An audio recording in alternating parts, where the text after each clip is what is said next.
নমস্কার। আমার আজকের নিবেদন কবি সুনীল গঙ্গোপাধ্যায়ের লেখা কবিতা স্মৃতির শহর। একদিন কেউ এসে বলবে, তোমার বসবার ঘরে একটা চৌকি পাতবার জায়গা আছে, আমি ওইখানে আমার খাটিয়া এনে শোবো। আমার গাছতলা আর ভাল লাগে না।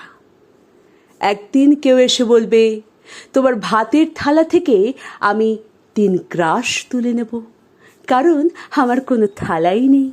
আমার অনাহার একঘেয়েমির মতন ঠিক ঠিক করে চলছে, আর আমার ভাল লাগে না।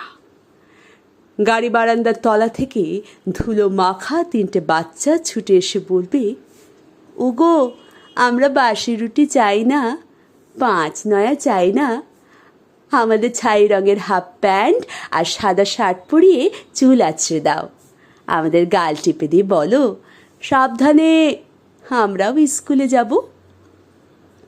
একদিন কয়লা খনির অন্ধকার থেকে উঠে আসবে একজন কালো রঙের মানুষ। সে অবাক হয়ে বলবে, হে কি, আমার জন্য শোকসভা নেই কেন? ডিনামাইট নিয়ে আমি গিয়েছিলুম গভীর থেকে আরও গভীরে। আমি ফিরিনি, কিন্তু তোমাদের জন্যে আগুন এসেছে। আমার নামে তোমরা কেন নাম রাখোনি শহরের রাস্তার? তবে এসব রাস্তা কাদের নামে? তাদের তো চিনি না।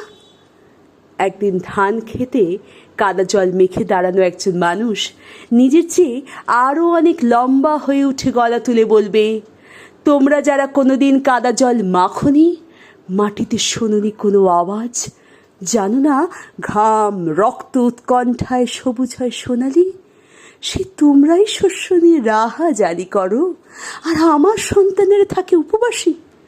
তোমাদের লজ্জা করে না? আমি আসি।